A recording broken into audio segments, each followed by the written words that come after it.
ऐसा केस पहले भी हमने मेरठ में देखा था। यह केस एकदम वैसे ही मिलता जुलता है। छत्तीसगढ़ रायपुर डीडी नगर थाना क्षेत्र के पास डिबरा नाला नाम की एक जगह है। वही पास में एक बस्ती थी। 23 जून 2025 को वहां से बहुत ज़्यादा स्मेल आ रही थी। वह बदबू इतनी ज़्यादा बढ़ जाती है कि वहां के आसपास के लोग परेशान हो जाते हैं और वहां जाते हैं जहां से बदबू आ रही थी। वहीं डिबरा नाला के पास एक जगह थी। वहां बहुत ज़्यादा झाड़ियाँ थी। लोग वहां जाकर देखते हैं कि वहां एक लोहे का संदूक पड़ा है। अब यह देखकर वहां आसपास के लोग हैरान हो जाते हैं। उनमें से एक शख्स पुलिस को कॉल करता है। वहां पुलिस आती है और साथ में फॉरेंसिक टीम को भी बुलाती है। पुलिस अब संदूक को खोलती है और उसमें देखती है कि उसमें एक लाल बैग पड़ा हुआ है और लाल बैग में लाश पड़ी है और लाश को ऐसे रखा गया था कि वह लाश फूलकर फट चुकी थी और साथ में बैग को भी थोड़ा थोड़ा फाड़ दिया था और उस बैग में ही सीमेंट भी भरी गई थी। मतलब लाल बैग में लाश डालकर उसमें सीमेंट भर के उसको संदूक में डाल दिया गया था। पुलिस अब जांच शुरू करती है। आसपास की जगह को चेक करती है और उस संदूक को भी अच्छी तरीके से चेक करती है। अब पुलिस को एक सबूत मिलता है। उस संदूक पर लिखा हुआ था हप्पू भाई। पुलिस को अब एक सबूत मिल गया था हप्पू नाम का। अब पुलिस वाले आसपास के मार्केट में जाते हैं और संदूक वालों से पूछताछ करते हैं। पुलिस अब पास के ही गोल बाजार में जाती है। वहां पर हप्पू भाई की दुकान मिल जाती है और इस दुकान का नाम था सब्बीर स्टील ट्रंक फैक्ट्री और यह दुकान बहुत ज़्यादा पुरानी थी। पुलिस अब हप्पू भाई से पूछताछ करती है तो हप्पू भाई बताते हैं कि 22 जून को 2 लोग मेरे पास यह संदूक लेने आए थे और उनमें से एक लड़की थी और एक लड़का था। वह इलेक्ट्रिक स्कूटी लेकर आए थे और मेरे से यह संदूक लेकर गए थे और उन्होंने अपना चेहरा भी ढक रखा था। पुलिस अब आसपास के सीसीटीवी कैमरे चेक करती है। 2 जन संदूक लेने आए थे। उनमें से एक औरत थी और एक आदमी था और वह इलेक्ट्रिक स्कूटी लेकर आए थे और उन्होंने अपना चेहरा भी ढक रखा था। हप्पू भाई से और पूछताछ की जाती है तो हप्पू भाई बताते हैं कि उन्होंने पेमेंट ऑनलाइन किया था। पुलिस अब उस अकाउंट की डिटेल निकलवाती है। डिटेल निकलवाने पर आता है कि अंकित उपाध्याय नाम का एक शख्स जिसने यह पेमेंट किया था और यह वहीं इंद्रप्रस्थ कॉलोनी में रहता था। पुलिस अब वहां जाती है और सीसीटीवी कैमरे चेक करती है। चेक करने पर पुलिस को मिलता है कि वहां अंकित उपाध्याय और उनकी वाइफ शिवानी शर्मा यह संदूक लेकर आए थे। पुलिस अब आसपास के लोगों से पूछताछ करती है। पूछताछ करने पर पता चलता है कि वह लोग दिल्ली निकल चुके थे। अब वह एसएसपी उमेद सिंह को यह बात बताते हैं। पुलिस को पता चलता है कि यह यहाँ से एरोप्लेन में गए थे।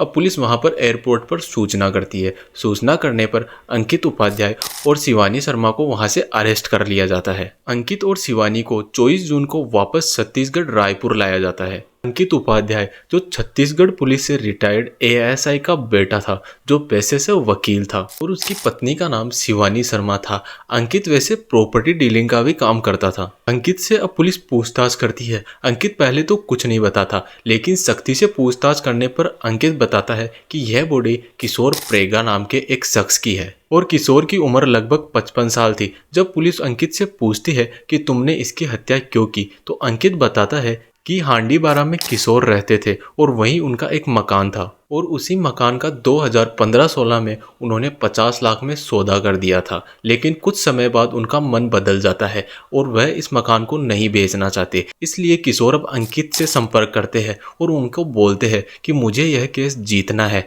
और मुझे यह मकान बेचना भी नहीं है। और यही अंकित और किशोर आपस में मिलने लगते हैं और अंकित मकान बिकने से बचा लेता है। बजरंग नगर में किशोर का एक मकान था। वह मकान अंकित 30 लाख रुपए में बिकवा देता है और वह सारे पैसे अंकित खुद रख लेता है। अंकित अब किशोर से पैसे मांगता है तो अंकित कोई ना कोई बहाना बनाता है, क्योंकि उसके पास वह पैसे नहीं थे। उसने शेयर मार्केट और सट्टे में सारे पैसे खर्च कर दिए थे। इन्हीं सब के बीच किशोर का एक्सीडेंट हो जाता है और वह विकलांग हो जाता है और किशोर अब अंकित से वापस पैसे मांगता है तो अंकित बोलता है कि अभी मेरे पास पैसे नहीं है, पैसे आने के बाद सबसे पहले मैं आपको दूंगा और अब आपकी तबीयत खराब है लेकिन मैं आपका ख्याल भी रख लूंगा। किशोर इसके लिए मान जाते हैं, लेकिन धीरे धीरे शिवानी और अंकित किशोर से परेशान हो जाते हैं, क्योंकि किशोर खाना होटल से मंगवाता था और उनसे अलग अलग डिमांड करता था। अंकित किशोर से बोल भी देता है कि मेरे से यह सारी डिमांड पूरी नहीं होगी, लेकिन किशोर अब अंकित से पैसे मांगने लग जाता है और इसी बीच उनका झगड़ा भी हो जाता है। अंकित अब प्लान बनाता है और 21 जून को किशोर को अपने फ्लैट पर बुलाता है